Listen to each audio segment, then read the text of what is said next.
Assalamualaikum warahmatullahi wabarakatuh. Selamat datang di Hyuyin Channel.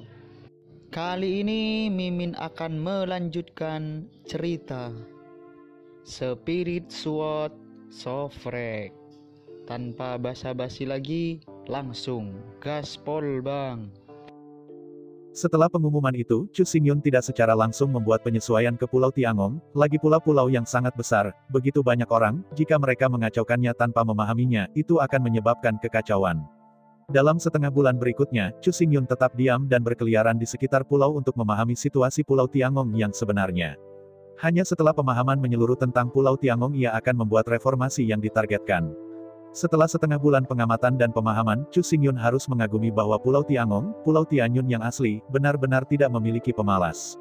Bahkan di Pulau Tiangong, bahkan orang-orang tua masih harus bekerja, meskipun mereka tidak lagi terlibat dalam pekerjaan fisik yang berat, mereka masih harus melakukan sesuatu dengan kekuatan mereka. Nenek berambut putih, yang tidak bisa bergerak, masih bisa bergerak, juga akan duduk di pintu, berjemur di bawah sinar matahari, mengobrol dengan tetangga, dan bulu panah di panah bambu. Bahkan orang-orang tua yang lumpuh di tempat tidur dan tidak bisa turun dari tanah akan memindahkan tempat tidur ke pintu, mereka akan menjahit dan menjahit di muka sinar matahari, membuat beberapa baju besi yang lembut dan sejenisnya. Ini bukan untuk mengatakan bahwa pengawas sebelumnya terlalu keras, atau bahwa departemen militer menekan orang-orang miskin, tetapi bahwa mereka tidak bisa menganggur, dan mereka tidak ingin menjadi tidak berguna. Setelah bekerja sepanjang hidup mereka tidak ingin bermalas-malasan, mereka juga tidak terbiasa dengan itu, bagi mereka, bekerja adalah hiburan terbaik. Tidak ada orang yang menganggur di Pulau Tiangong. Kalimat ini diukir di loh batu di gerbang desa Tiangong. Awalnya Chu Xingyun mengira itu hanya slogan, tetapi setelah setengah bulan pemahaman, semua ini benar sekali. Selain bayi, bahkan anak-anak berusia 5 tahun sudah dapat membantu ayah dan ibu untuk mengangkut bambu panah dan memoles dan mewarnai senjata yang diproduksi. Desa Tiangong memiliki banyak artefak rahasia. Ini bukan rahasia di dalam pulau, tetapi benar-benar rahasia ketika ditempatkan di luar pulau. Oleh karena itu, orang-orang di Pulau Tiangong tidak diperbolehkan meninggalkan pulau. Desa Tiangong, desa Tianyun yang asli, sangat tertutup. Orang-orang di sini tidak pernah keluar dari pulau sepanjang hidup mereka dan tidak diizinkan meninggalkan pulau itu. Karena itu, mereka tidak tahu betapa sulitnya kondisi kehidupan mereka. Rumah-rumah bambu yang bobrok, pecah-pecah, dan berangin adalah standar di sini. Makanannya tidak lebih dari nasi bambu biasa, juga ikan dan daging lepas pantai. Daging jarang terlihat, tidak apa-apa untuk memakainya. Sebagai pengrajin, Anda tidak bisa mengenakan pakaian Cina yang indah, yang tidak tahan terhadap kotoran dan abrasi, dan segera rusak. Oleh karena itu, semua orang di Pulau Tiangong mengenakan pakaian kerja dari kulit binatang, yang tahan terhadap kotoran dan abrasi, dan mereka juga sangat nyaman untuk dipakai. Ini tidak perlu diubah. Poin terakhir adalah kondisi medis. Petugas medis di sini jelas membingungkan, dan dia tidak bisa menyembuhkan penyakit sama sekali, dan dia tidak secara aktif mengobati penyakit. Di seberang desa Tiangong, jumlah orang yang menderita penyakit mencapai 300.000, dan banyak orang cacat fisik karena bekerja. Ada ratusan ribu orang yang bahkan tidak bisa bangun dari tempat tidur karena mereka sedang berbaring di tempat tidur, tetapi mereka tidak bisa mendapatkan perawatan apapun. Di Pulau Tiangong, ada total 100.000 gudang kerja, dan tugas-tugas yang diberikan oleh militer semuanya diberikan kepada setiap gudang kerja rata-rata. Ada pengrajin ahli di setiap bengkel, dan pengrajin ini adalah pengrajin ahli. Seorang pengrajin ahli biasanya bekerja dengan 2 asisten dan 4 peserta magang untuk menyelesaikan tugas yang diberikan oleh atasan. 100.000 gudang kerja, semua pengrajin ahli, asisten, dan pekerja magang pada dasarnya berjumlah 700.000 orang, dan sisanya lebih dari 300.000 orang sakit, tua dan muda. Untuk model ini, Chu Xingyun tidak ingin mengubahnya. Lagi pula pengrajin ini telah bertahan seperti ini selama beberapa generasi, dan mereka telah berubah dengan gegabah. Sebaliknya, mereka tidak akan terbiasa dengan itu. Pakaian, makanan, perumahan, transportasi, perawatan medis, pendidikan. Keenam item ini terkait dengan masalah mata pencaharian setiap orang. Di antara mereka, Chu Xingyun tidak berencana untuk mengubah pendidikan. Meskipun pemagangan saat ini mungkin bukan yang paling ilmiah, itu harus paling cocok dan paling digunakan oleh semua orang.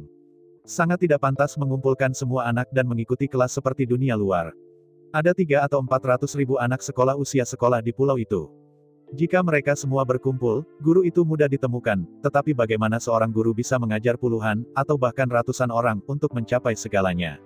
Dan sekarang di negara bagian ini, seorang pengrajin ahli, dengan 2 asisten, mendidik 4 murid, ini hampir 1 orang mengajar 1.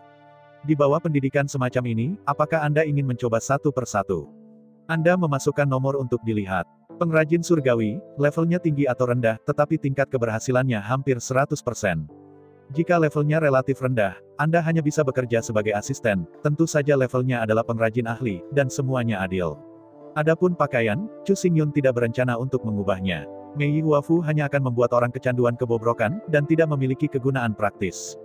Jika Anda mengembangkan kebiasaan hanya peduli pada kecantikan luar, maka Anda benar-benar mati. Selain 2 item utama ini, 4 item lainnya, makanan, perumahan, perjalanan, perawatan medis, dan Chu Xingyun harus diubah. Pertama-tama, Chu Xingyun memanggil Spirit Eater dan memintanya untuk membawa catatan kepada Ye Ling. Sampai sekarang aula medis Ye Ling pada awalnya telah didirikan. Meskipun dalam skala kecil, hanya ada 3 atau 5 dokter, tetapi dapat dikatakan bahwa meskipun burung pipit kecil, ia memiliki semua organ internal. Awalnya, Ye Ling tidak berniat untuk membuat ruang medis lebih besar, hanya untuk mendapatkan ruang medis kecil dan menghibur dirinya sendiri. Dalam ketenaran Ye Ling, tidak ada yang benar-benar pergi menemuinya untuk perawatan. Rumah sakitnya dapat dikatakan biksu. Namun, setelah menerima pesanan dari Chu Xingyun, Ye Ling melepaskan tangan dan kakinya dan merekrut ratusan prajurit dengan bakat wuling dari Departemen Penyembuhan. Setelah menginvestasikan semua uangnya sendiri, Ye Ling membeli sejumlah besar bahan obat dan abadi dan menyiapkan semuanya untuk aula medis besar yang akan segera dibangun. Ye Ling sangat senang dengan kenyataan bahwa dia dapat membuka ruang medis besar. Ini adalah karir yang dia kejar sepanjang hidupnya. Inilah yang paling ingin dia lakukan. Awalnya, dia tidak berpikir dia bisa melakukannya, tapi sekarang, kesempatannya datang. Saat Ye Ling bersiap dengan kecepatan penuh, di Pulau Tiangong, Chu Xingyun memanggil ribuan pengrajin untuk membangun gedung berlantai 2 dengan kandungan besi yang sangat tinggi dan batu biru yang sangat keras. Saya harus mengatakan bahwa pengrajin Tiangong terlalu kuat. Ribuan pengrajin bekerja siang dan malam, seluas ribuan meter persegi, total 2 lantai bangunan batu biru, bahkan hanya butuh 1 hari untuk menyelesaikan pembangunan. Produk yang diproduksi oleh Tiangong harus merupakan produk berkualitas tinggi. Tidak ada situasi yang membingungkan untuk penyelesaian ini. The Bluestone kasar, kecemerlangan dipoles, bangunan lukisan balok diukir, masing-masing dengan desain rincin, seluruh bangunan seperti karya seni, indah dan elegan. Seberapa sempurna seluruh bangunan. Sederhananya, ketika Ye Ling melihatnya untuk pertama kalinya, dia agak sadar diri karena dia terlalu artistik dan terlalu sempurna untuk berani masuk. Tetapi pada kenyataannya, di sini adalah bangunan yang khusus dibangun untuknya, bangunan eksklusif Tiangong Medical Hall. Apalagi seluruh bangunan hanya 1000 pengrajin, 1 hari kerja. Dalam kata-kata Ye Ling, di mana bangunan ini? Ini hanyalah sebuah karya seni. Setelah pindah ke aula medis Tiangong, Ye Ling benar-benar bahagia dan bangkrut. Dia tidak pernah berpikir bahwa dia bisa tinggal di rumah yang begitu indah suatu hari. Dengan bantuan Chu Xingyun, semua bahan obat yang dibeli dan instrumen dikirim sesegera mungkin. Setelah sedikit merapikan, ruang medis dapat segera dibuka. Sementara Ye Ling dan yang lainnya sibuk mengatur ruang medis, Chu Xingyun mulai menjangkau masa untuk memahami kebutuhan semua orang untuk akomodasi dan makanan. Awalnya, pendapat Chu Xingyun adalah untuk menghancurkan semua rumah bambu dan menggunakan konstruksi batu biru di seluruh pulau. Bangunan Bluestone kuat, tahan lama, dan sangat indah. Tetapi saya tidak pernah berpikir bahwa semua pengrajin tidak setuju dengan praktik ini, mereka tidak terbiasa tinggal di rumah batu, mereka lebih suka mendekati alam. Dengan kata-kata mereka sendiri, mereka lebih suka makan daging daripada hidup tanpa bambu. Bagi mereka yang datang ke klub di Pulau Tiangong, bambu adalah hidup mereka. Bagaimanapun, itu tidak dapat dipisahkan. Karena orang lain menyukai rumah bambu, Chu Xingyun tidak bisa memaksanya, tapi bagaimanapun, rumah bambu bobrok yang telah retak dan berangin di mana-mana tidak bisa hidup lagi. Namun, meski rumah bambu sudah sangat tua dan bobrok, tingkat pengrajinnya masih bisa dipercaya. Bentuk rumah bambu sangat indah, sepenuhnya terintegrasi ke dalam alam, bahkan jika itu retak, bahkan jika berventilasi, tetapi bentuk rumah bambu tidak berubah. Di Pulau Tiangong, ada 100.000 rumah bambu, bagian depan rumah bambu adalah bengkel, dan kedua sisinya adalah rumah bambu untuk orang-orang, di bawah bengkel ini, 10 orang tinggal. Pada dasarnya, pengrajin ahli, serta 2 asisten dan 4 peserta magang, semuanya tinggal di bengkel yang sama. Perlu disebutkan bahwa, menurut tradisi Pulau Tiangong, putranya tidak bisa belajar sendiri, tetapi akan belajar dari satu sama lain. Kejam, bagaimana kita bisa mendidik anak-anak menjadi bakat? Ratusan ribu gudang kerja diatur dengan cara terhuyung-huyung di dalam laut bambu. Pengaturannya tidak rapi, tetapi mereka terintegrasi dengan sempurna ke alam, dan tidak ada perasaan yang tiba-tiba. Sebaliknya, aula medis Bluestone yang baru dibangun, meskipun terlihat indah, terlalu kaku, meskipun para pengrajin telah bekerja keras untuk mengintegrasikannya, tidak jauh lebih buruk daripada rumah bambu.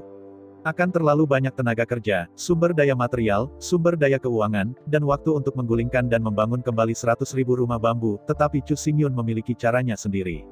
1 miliar batu roh dibawa keluar dan dibagikan kepada semua pengrajin dan 100.000 gudang pekerjaan. Rata-rata, setiap gudang pekerjaan dibagi menjadi 10.000 batu roh. Batu-batu roh ini bukan bonus, tetapi digunakan untuk membentuk arai. Di sekitar rumah bambu, pertemuan arai roh diatur.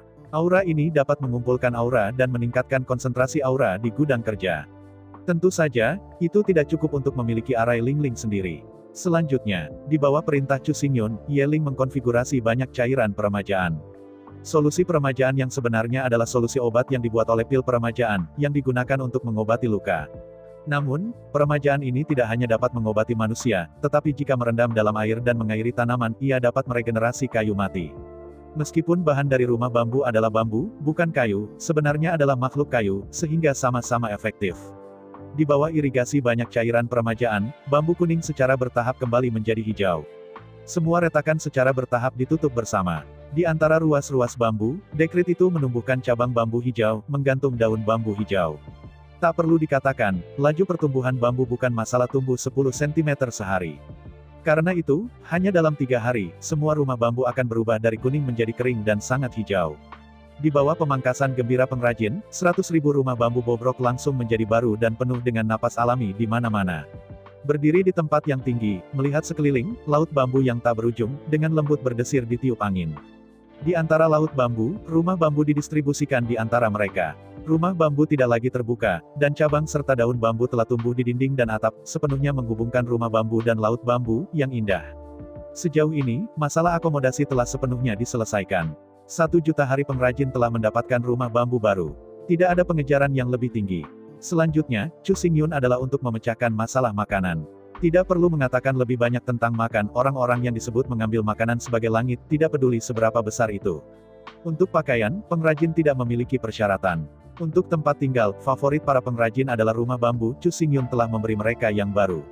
Transportasi, tidak ada yang bisa dikatakan tentang ini, itu baik, dan tidak perlu melakukan apapun.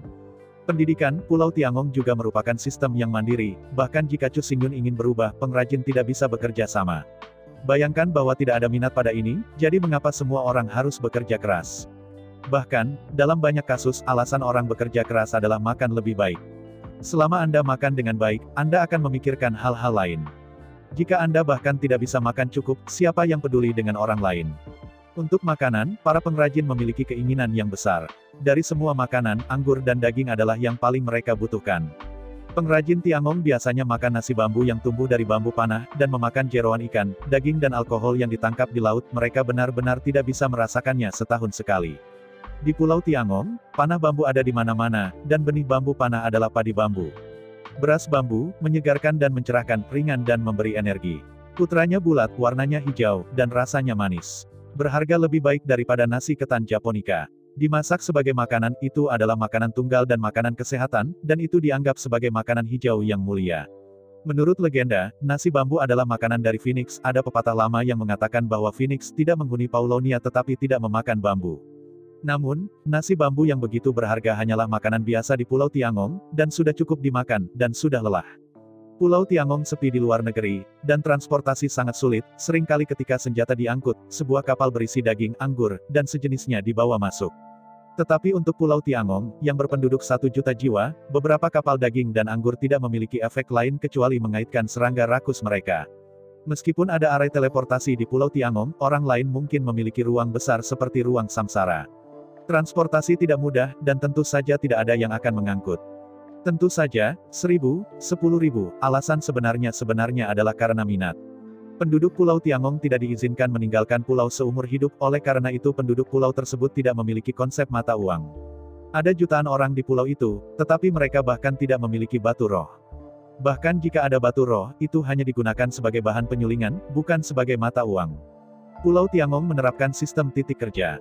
Menurut kuantitas yang diproduksi, titik kerja dicatat, dan penjualan dilakukan oleh titik kerja.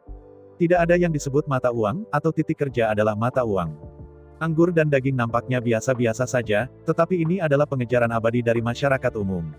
Sebenarnya bukan orang biasa yang benar-benar dapat memakan anggur dan daging sampai mati. Menghadapi permintaan semua orang untuk makan daging dan minuman, bagaimana mungkin Chu Xingyun tidak puas? Saya ingin menjalankan kuda, dan saya tidak ingin kuda makan rumput, itu mimpi. Chu Xingyun tidak ingin mengubah sistem titik kerja. Jika tidak, banyak batu roh akan terbuang dan beredar di sektor swasta, tetapi itu akan menghabiskan banyak dana. Di bawah perintah Chu Xingyun, ribuan pengrajin bergerak lagi dan membangun gudang pendingin bawah tanah seluas 10.000 meter persegi. Yang disebut cold storage adalah bangunan bluestone dengan tempat duduk dan bawah tanah. Bangunan itu berdiri di atas Wanping, tertutup es, dan semua makanan daging akan langsung beku oleh suhu sangat rendah. Di bawah kondisi pembekuan suhu sangat rendah, daging ini bisa tetap lezat selama ratusan tahun. Ada ruang untuk reinkarnasi. Chu Xingyun mengangkut 1 juta ton daging dalam 10 kali rata-rata, setiap orang di Pulau Tiangong bisa mendapatkan 1 ton daging. Tidak hanya daging tetapi juga Chu Xingyun, anggur yang hebat, telah membeli sejumlah besar 1 juta barel. Tong ini bukan tong kayu kecil untuk penggunaan rumah tangga, tetapi tong anggur besar setinggi 3 meter dan diameter 2 meter. 1 barel cukup untuk diminum oleh seorang mabuk selama 2 atau 3 tahun. Rata-rata, semua penduduk Pulau Tiangong bisa mendapatkan 1 tong anggur berkualitas. Sementara Chu Xingyun bergerak bolak-balik, aula medis Yeling akhirnya dibuka. Pada tahap awal, Yeling masih fokus pada layanan di atas karena tidak ada yang tahu peran ruang medis. Seluruh Pulau Tiangong, 100.000 gudang kerja, dibagi menjadi 100 keping oleh Yeling, masing-masing orang bertanggung jawab atas 1 keping, dan masing-masing keping memiliki 1.000 rumah tangga. Ketika Chu Xingyun akhirnya membawa anggur dan daging kembali, aula medis Yeling telah menyebabkan sensasi di seluruh pulau. Setiap orang memiliki hidup dan mati, dan setiap orang tidak takut hidup dan mati. Tetapi ada banyak orang yang tidak takut mati, tetapi tidak banyak orang yang tidak takut mati. Kondisi medis yang ragu-ragu terlalu buruk, jadi sekali Anda sakit, Anda tidak bisa mengobatinya, dan Anda akan berada di tempat tidur untuk waktu yang lama dan menjadi beban. Selama pekerjaan pada hari kerja, pengrajin sering kali terluka, 1 jari yang ceroboh, patah, bahkan patah tangan, patah lengan, patah kaki, sering dipanen, dan banyak pengrajin yang cacat.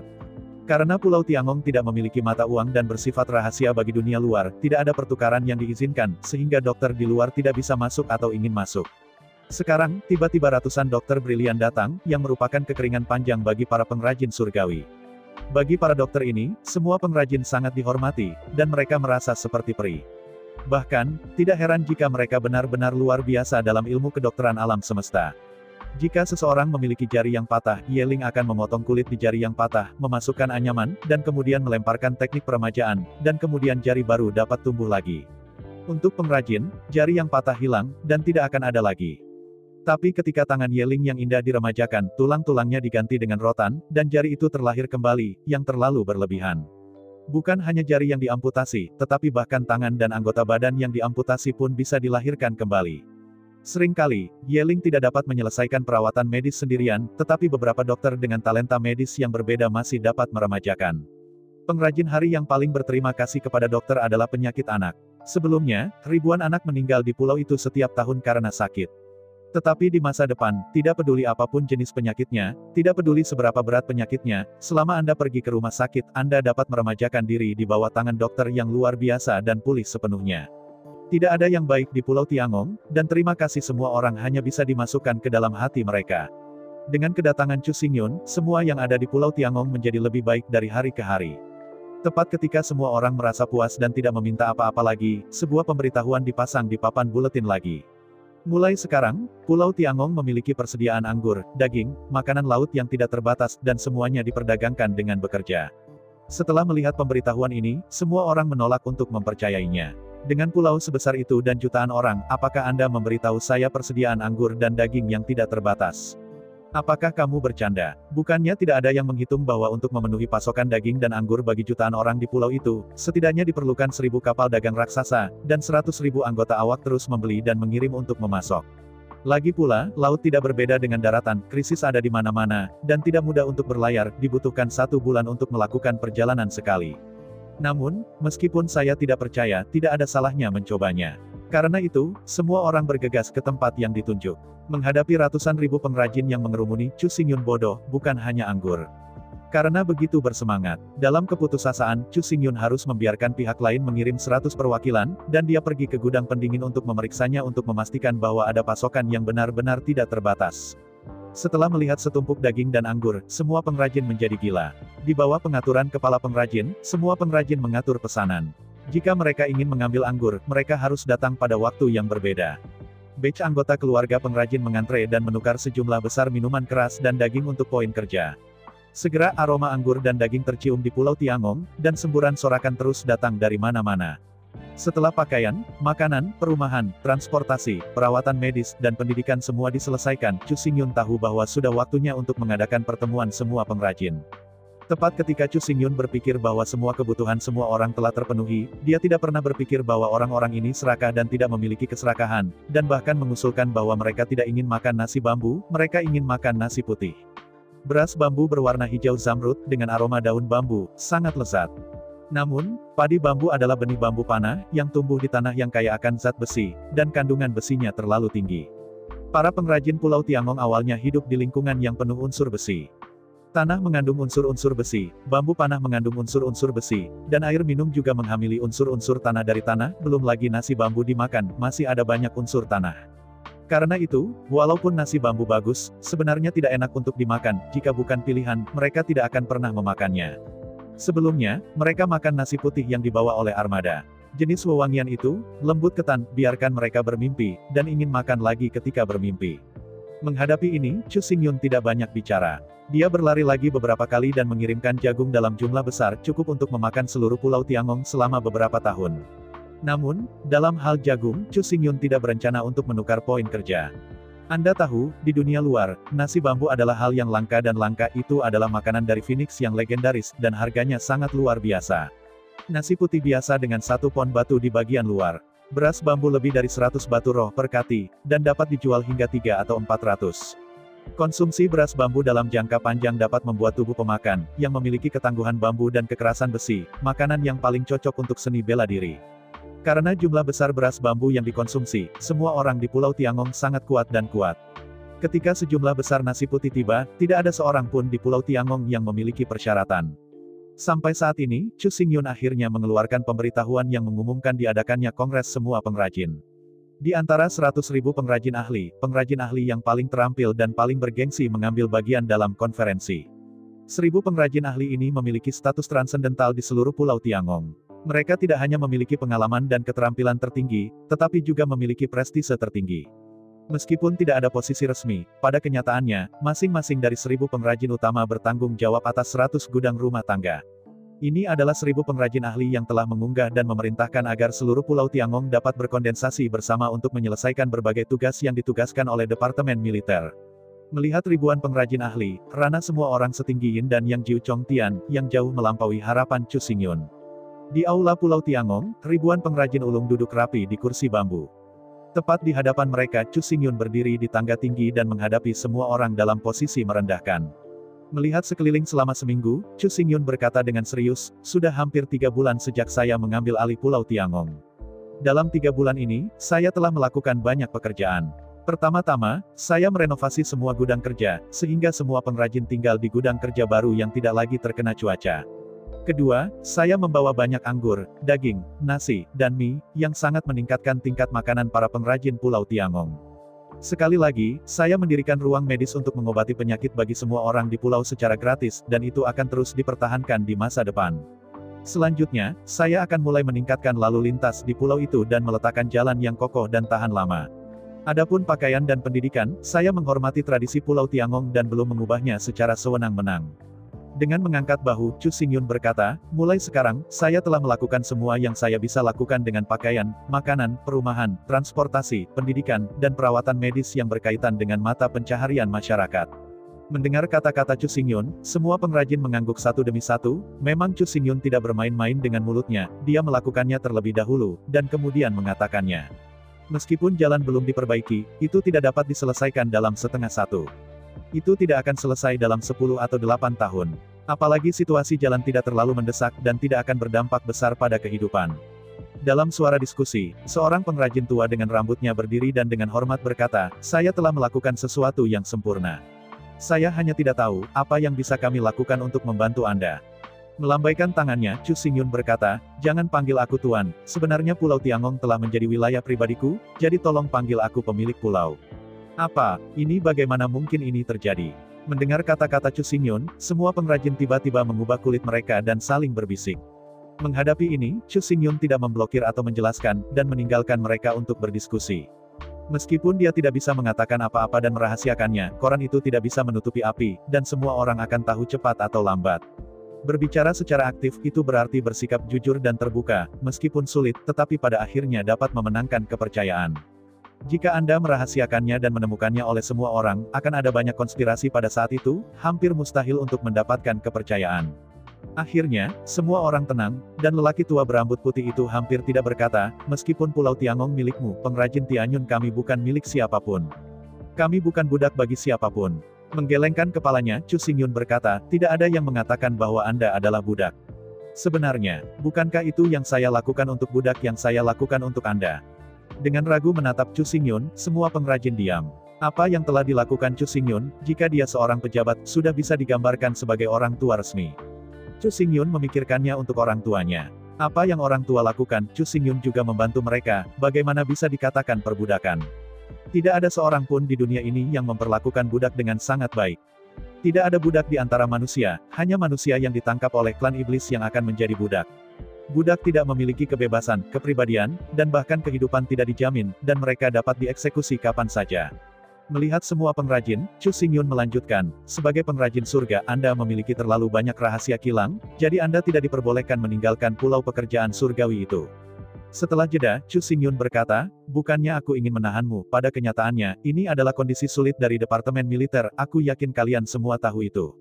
Di hadapan kata-kata Chu Xingyun, semua pengrajin mengangguk diam-diam, dan mereka juga tahu bahwa sebagai pengrajin, mereka menguasai terlalu banyak resep rahasia yang tidak dapat diedarkan.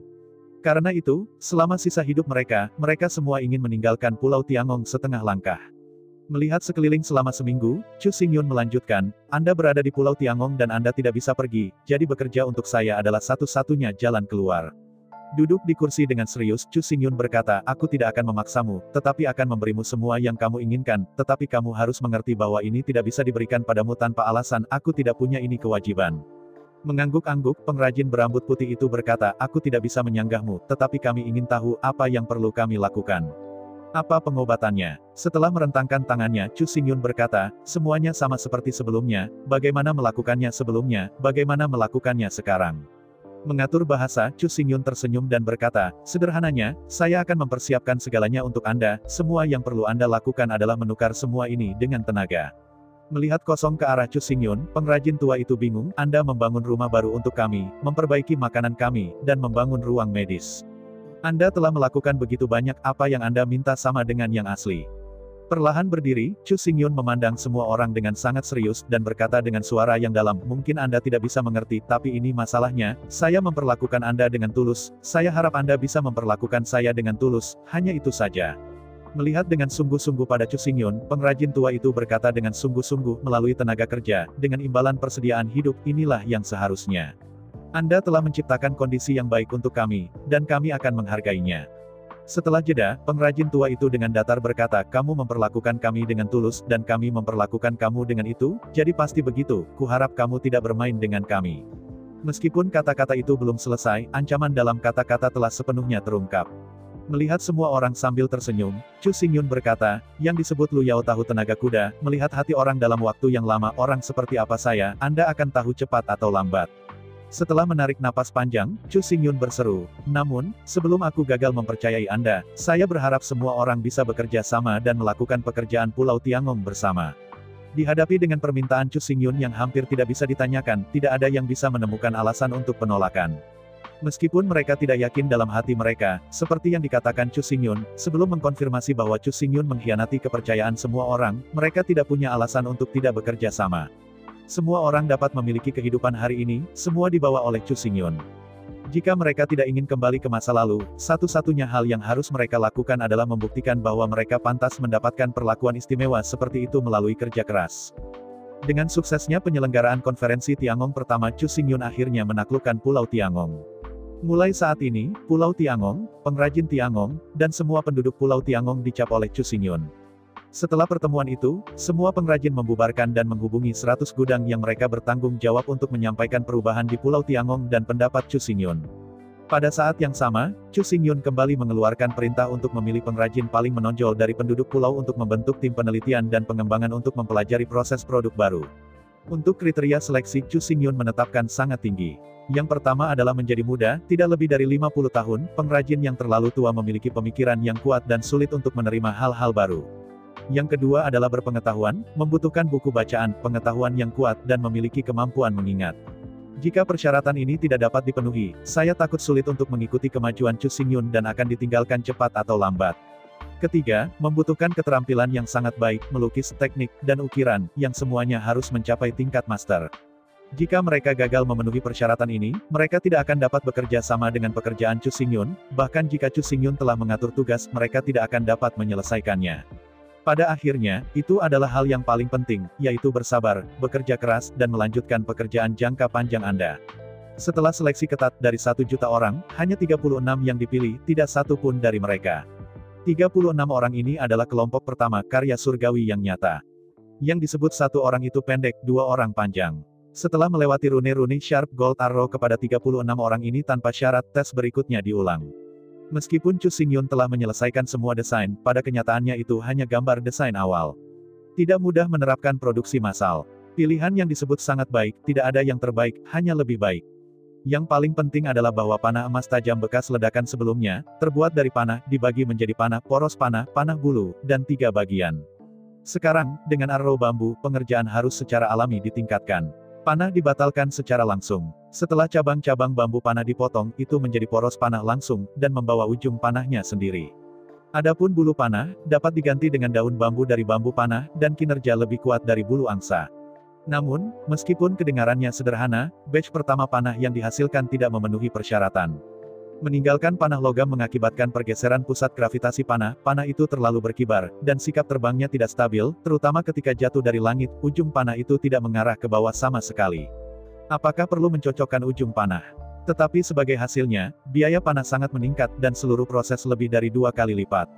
Kecepatan produksi sangat berkurang. Setelah penelitian berulang, berat bagian panah harus dilakukan, jika kepala terlalu ringan, dan panah tidak dapat mengerahkan kekuatannya sama sekali. Tapi panah itu tidak perlu, dan bagaimana cara mengatasi masalah ini, inilah 36 pengrajin ahli yang benar-benar atas nama Tiangong harus belajar. Untuk talenta nyata ini, Chu Xingyun menjelaskan bahwa perlu untuk menyederhanakan proses, mengurangi biaya, dan meningkatkan output dengan dasar memastikan kualitas dan kinerja. Setelah banyak tes, akhirnya 36 hari pengrajin bersama-sama mengidentifikasi serangkaian rencana.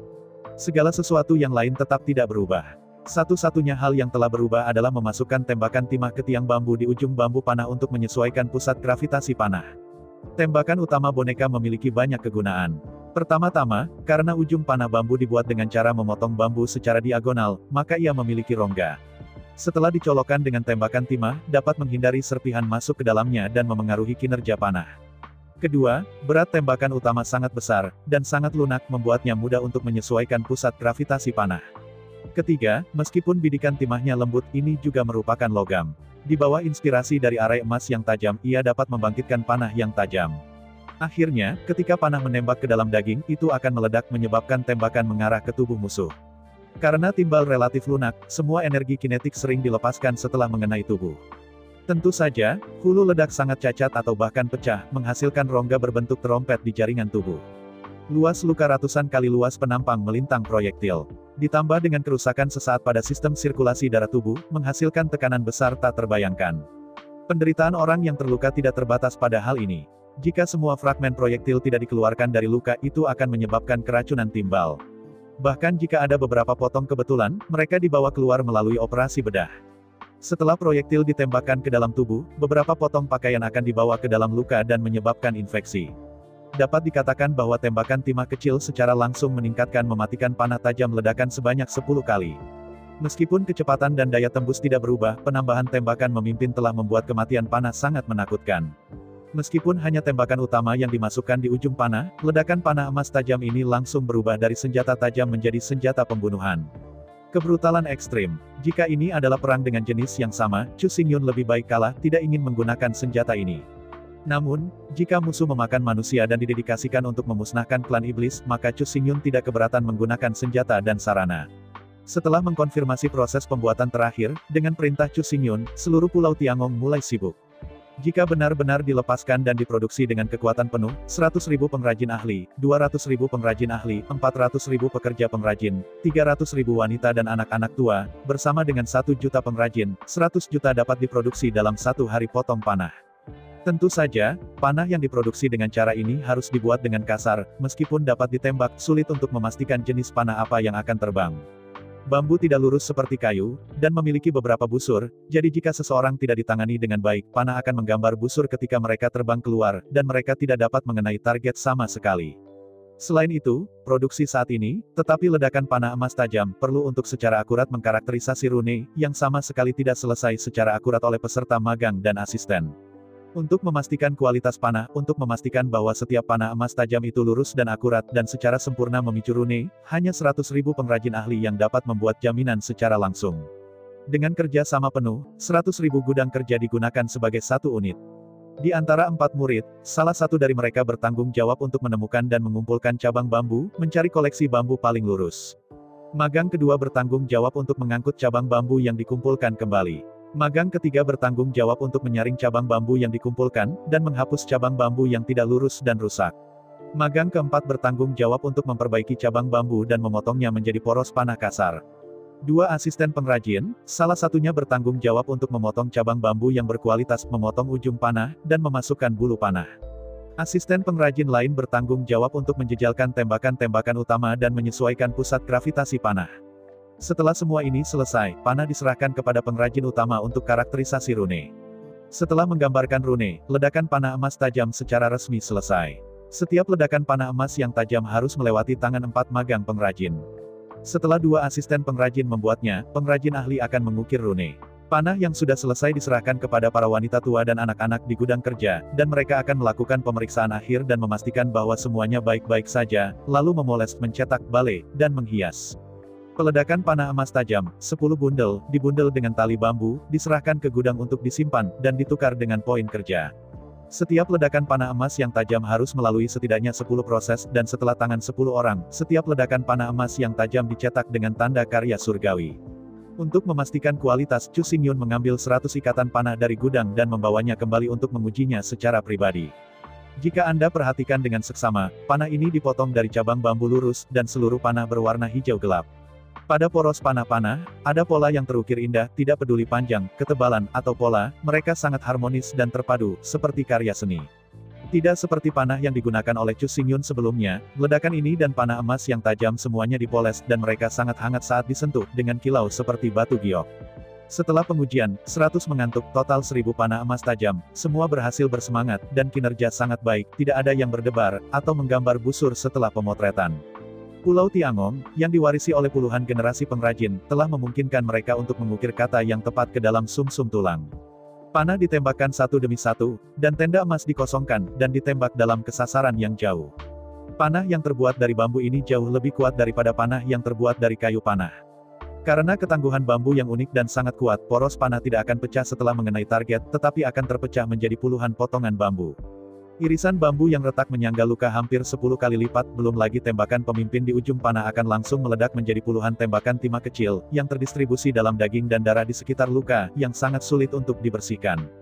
Terlepas dari penampilan atau kinerja, tidak peduli dari sudut pandang mana, panah emas tajam yang diproduksi oleh Pulau Tiangong dan dicetak dengan tanda Tiangong sempurna. Setiap bengkel dapat menghasilkan 100 panah jadi setiap hari. 100.000 gudang kerja dapat menghasilkan 10 juta panah emas tajam dalam satu hari. Pada harga panah, Departemen Militer membeli seragam dengan harga 10 batu roh, tapi Chu Xingyun sedikit istimewa di sini karena keuntungan dari Kamar Dagang Baiyun dibagi menjadi setengah dari Departemen Militer, harga panah hanya dapat menjadi ditetapkan di 8 Spirit Stone. Di bawah harga Baling Stone, setelah dikurangi biaya, itu adalah keuntungan murni. Namun, dalam hal biaya, Chu Xingyun hampir tanpa biaya. Biaya panah dibagi menjadi 2 bagian. Bagian pertama adalah biaya produksi, yang meliputi bahan dan tenaga kerja. Bagian kedua adalah biaya transportasi, yang merupakan proporsi terbesar. Ada ruang untuk reinkarnasi, Chu Xingyun tidak perlu membeli kapal dan bepergian melalui laut, sehingga bagian biaya ini bisa dihilangkan.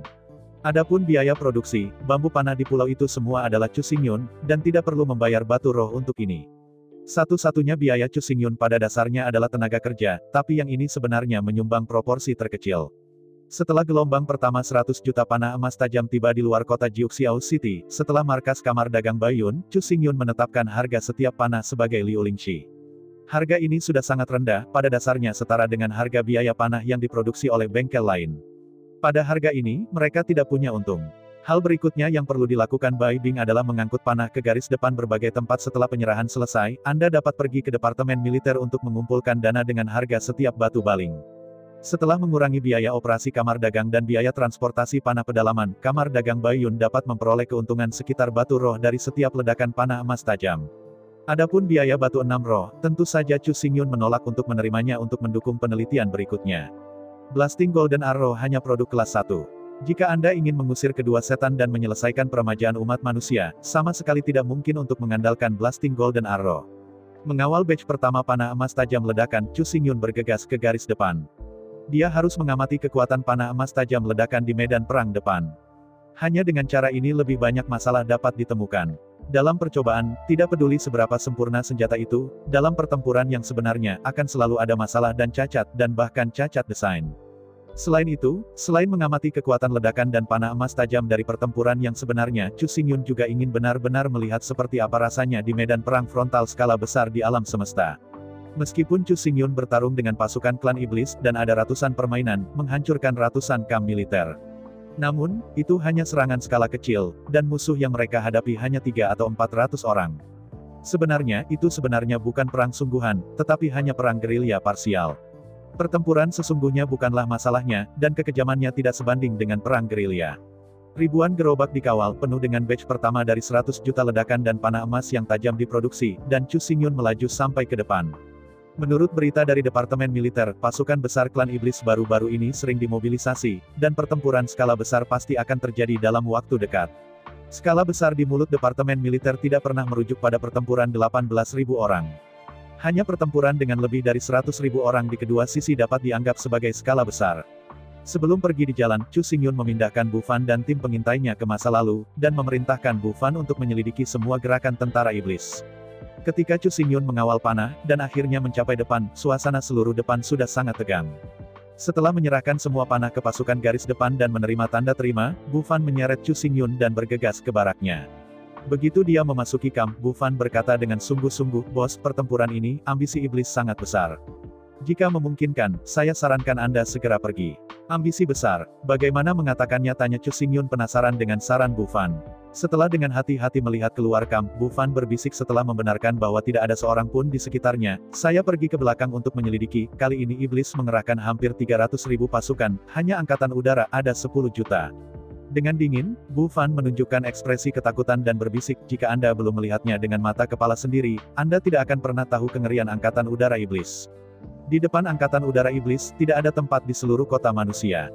Aman." Menunjuk ke langit, Bu Fan berkata dengan cemas, "Silakan." Begitu pertempuran dimulai, angkatan udara yang luar biasa akan turun dari langit. Di depan angkatan udara iblis, setiap posisi di medan perang adalah garis depan. Mengangguk kepalanya, Chu Xingyun menyipitkan matanya dan berkata, "Meskipun saya belum melihat adegan yang Anda katakan, saya bisa membayangkannya." Matanya melebar tajam, dan Chu Xingyun berkata dengan benar, "Karena ini, aku tidak bisa meninggalkan lebih." "Bos, kamu melihat bahwa Chu Xingyun keras kepala dan menolak untuk pergi, dia sangat cemas." Dengan lambaian tangannya, Chu Xingyun berkata, "Meskipun angkatan udara iblis itu kuat, mereka juga memiliki musuh. Ledakan panah emas yang saya kirimkan kali ini sudah cukup bagi mereka untuk minum pot." Perlahan berdiri, Chu Xingyun berkata, "Oke, saya tidak punya waktu untuk mengobrol di sini. Pertempuran dapat dimulai kapan saja. Saya harus memanfaatkan waktu sehingga semua penembak dapat belajar menggunakan ledakan panah tajam." Tanpa mematuhi perselisihan Bu Fan, Chu Xingyun bergegas ke markas garis depan sesegera mungkin, bertemu komandan garis depan, dan meminta semua pemanah untuk diorganisir untuk belajar bagaimana menggunakan panah emas tajam peledakan. Panah emas ledakan tajam bukan panah biasa, tidak peduli kecepatan penerbangan atau sikap penerbangan, itu berbeda. Busur dan panah biasa pada dasarnya diproyeksikan, dan pergerakan panah di udara menunjukkan parabola alami. Panah tajam ledakan berbeda. Di bawah gerak maju dan koreksi susunan ledakan, selama masih dalam kisaran panah pasti akan lurus. Ketika jarak melebihi jarak maksimum dari jangkauan, seluruh panah akan segera berhenti bergerak karena kehilangan dorongan. Setelah kehilangan dorongan, seluruh panah pada dasarnya akan hancur ke langit, tersebar menjadi potongan bambu yang tak terhitung jumlahnya, jatuh dari langit, dan tidak akan menyebabkan kerusakan pada target tanah. Ledakan panah emas yang tajam hanya dapat menyebabkan kerusakan pada musuh dalam kisaran jangkauan, dan tidak ada kekuatan di luar jangkauan. Dengan busur dan panah normal, blasting arrows tidak dapat dilakukan. Sederhananya, panah emas tajam ledakan adalah tembakan garis lurus dalam jangkauan. Karakteristiknya mirip dengan panah-panah. Selama penerbangan, panah pada dasarnya berada dalam garis lurus. Jangan pikirkan apa yang Anda lemparkan. Yang disebut di ujung panah yang kuat tidak bisa memakai luyan, demikian juga karakteristik ledakan panah emas yang tajam. Panah emas tajam melepuh tidak dapat diproyeksikan, yang merupakan kerugian terbesarnya, tetapi sebagai perbandingan, karakteristik panah emas tajam ledakan lebih menonjol. Gandakan kecepatan terbang, gandakan penetrasi dan gandakan jangkauan. Di bawah penggandaan 3 kali berturut-turut, itu menetapkan status hegemoni panah emas tajam ledakan. Selain tidak dapat memproyeksikan, panah emas ledakan tajam tidak memiliki kekurangan. Karena ledakan panah emas yang tajam, kelurusan panah, kecepatan dan jangkauan, dan kekuatan penetrasi 2 kali lipat, sehingga pemanah harus dilatih sebelum dia bisa menguasai metode menembak yang benar. Jika Anda menggunakan panah emas ledakan tajam sebagai panah parabola biasa, maka Anda pasti tidak bisa mengenai target. Awalnya, dengan panah canggih seperti itu, Chu Xingyun berpikir bahwa markas besar akan mengadopsi pendapat Chu Xingyun sesegera mungkin, memerintahkan semua pemanah untuk membiasakan diri dan menguasai penggunaan panah emas tajam secepat mungkin. Tapi saya tidak pernah berpikir bahwa usulan Chu Xingyun ditolak oleh semua kantor pusat. Komando markas sangat sederhana. Perang mungkin dimulai di saat berikutnya. Sekarang pelatihan sudah terlambat. Jika yang baru tidak dipelajari dan yang asli bingung lagi, itu adalah bencana. Namun, panah canggih seperti itu tidak digunakan, dan markas besar juga khawatir tentang kesalahan militer. Setelah situasi perang tidak menguntungkan, mereka tidak dapat menolak tanggung jawab itu. Pada saat ini, ada total 100.000 pemanah di kota Montenegro di mana garnisun berada, dibagi menjadi total 100.000 tim, masing-masing diperintahkan oleh 10 pejabat utama. Karena itu, demi asuransi, kantor pusat akhirnya membuat keputusan dua sisi. 10 brigade panah dan panah, masing-masing tim mengirimkan 1.000 orang, total 10.000 orang, membentuk pasukan pemanah khusus. Karena perilaku abnormal tentara setan, perang dapat dimulai kapan saja, jadi semua orang tidak terlalu memikirkan nama itu, dan secara acak menamakannya tentara serigala yang menembak. Namanya disebut karena dalam perang ini, Angkatan Udara Klan Iblis adalah unit elit dari Sirius 2 sayap. Termasuk Chu Xingyun, semua orang tidak terlalu peduli tentang nama tentara. Bagaimanapun, ini hanya tim sementara, itu akan dibubarkan setelah pertempuran ini, jadi tidak peduli apa namanya, tidak masalah. Chu Xingyun adalah seorang perwira sekolah, dan tim reinkarnasi juga telah berganti nama menjadi klan Liu Yun, yang dipindahkan ke Sui Liuxiang. Sekarang Chu Xingyun tidak memiliki posisi militer. Jadi secara logis, Chu Xingyun menjadi jenderal utama pasukan penembak serigala ini. Meskipun saya sangat menyesal bahwa saya tidak bisa beralih ke semburan panah tajam, Chu Xingyun tahu bahwa kekhawatiran markas itu dibenarkan, dan pendekatan ini juga yang paling stabil. Di bawah keadaan perang, komando militer markas tidak dapat ditolak, tidak peduli apakah ada pendapat, itu hanya dapat dilaksanakan. Siapapun yang berani melanggar perintah militer dan menolak untuk melaksanakannya tidak akan pernah tanpa ampun dalam hukum militer, dan kehilangan posisi resminya di tingkat paling ringan dan kehilangan nyawanya dalam kondisi terburuk. Oleh karena itu, meskipun para jenderal dari 10 brigade busur dan panah sangat tidak senang, mereka segera memindahkan 1.000 pemanah dan membentuk brigade busur dan anak panah sementara. Dari perintah yang dikeluarkan oleh markas besar, hingga pemilihan prajurit oleh 10 tim teratas, dan penyelesaian rally tentara penembakan serigala, hanya butuh setengah jam. Harus dikatakan bahwa efisiensi pasukan manusia benar-benar sangat tinggi setelah ribuan tahun konfrontasi. Awalnya, Chu Xingyun sangat ingin tahu dan merindukan kekuatan yang baru terbentuk ini. Tetapi ketika Chu Xingyun bergegas ke barak penembak serigala yang baru dibentuk dan melihat semua tentara serigala penembak, seluruh orang itu sedikit konyol. Bagaimanapun, Chu Xingyun tidak berharap bahwa akan ada tentara seperti itu di pasukan manusia.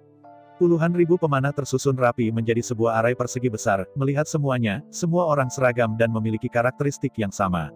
Ini seragam tidak berbicara tentang tinggi badan, usia, atau bentuk tubuh. Faktanya, Wolf Shooting Army yang baru dibentuk, kesamaan terbesar, adalah 4 kata tua dan lemah. Yang pertama sudah tua. Ini puluhan ribu pemanah sudah sangat tua. Cukup pilih satu, dan mereka semua 6 atau 70. Kakek yang adalah Chu Xingyun benar-benar berkualitas. Yang kedua adalah kelemahan. Tidak satu pun dari kekuatan orang-orang ini telah mencapai atau melampaui Nirvana Realm, ranah Yin dan Yang. Sekali lagi sakit, semua orang terluka, dan tidak ada yang sehat. Di antara mereka, lebih dari 60% orang mungkin telah keluar dari ruang medis sekarang. Setelah perakitan selesai untuk sementara waktu, mereka pasti akan kembali untuk melanjutkan perawatan. Yang terakhir dinonaktifkan. 10.000 orang ini memiliki cacat fisik. Meskipun bukan tidak mungkin untuk mengatakan bahwa mereka kekurangan lengan dan kaki, mereka memiliki beberapa jari, kaki mereka lumpuh, dan mereka buta, tetapi mereka ada di mana-mana. Melihat kelompok veteran tingkat kakek ini, panah Chu Xingyun menangis tanpa air mata. Apakah tentara tua, lemah dan sakit ini, benar-benar ingin mereka bergabung dalam pertempuran? Tapi pikirkan itu, pemanah benar-benar tidak masalah. Berbeda dari huru hara, poin lama, kelemahan, poin sakit, poin residual, tidak ada penundaan. Selama Anda dapat menarik busur dan anak panah, dapat mengarahkan dan menembak, Anda dapat membunuh iblis. Melihat veteran tua yang cacat dan lemah, Chu Xingyun sangat mengagumi. Jangan meremehkan orang-orang tua ini. Mereka semua adalah veteran dari sisa perang. Meskipun secara fisik mereka tidak lebih muda dari orang-orang muda yang energi, ketika datang untuk mengalami, mereka bisa menjadi tuan dari orang-orang muda itu. Bagi para veteran yang telah bertarung di medan perang selama 30 atau 40 tahun, semuanya berlebihan, dan ledakan panah emas yang tajam dikirim langsung, sehingga mereka bisa menjelajahinya. Chu Xingyun percaya bahwa untuk penembak tua ini, selama mereka diberikan waktu yang cukup untuk mengeksplorasi dan memberi mereka cukup panah untuk dilatih, mereka pasti dapat mengembangkan semua fungsi panah dan tidak perlu mengajar sama sekali. Setelah menerima panah, semua veteran bergegas ke sekolah yang didedikasikan untuk tentara penembakan serigala, dan mulai mengeksplorasi metode memakan panah emas tajam yang bergegas. Dan Chu Xingyun tidak menganggur, memanggil Bu Fan, dan mengirim Bu Fan dan 1000 pengintainya untuk menjelajahi pergerakan klan iblis. Saya ucapkan banyak terima kasih kepada teman-teman yang telah menonton dan mendengarkan cerita yang Mimin sampaikan. Untuk episode selanjutnya, ditunggu saja dan tetap standby di Hiu Yin Channel. Terima kasih.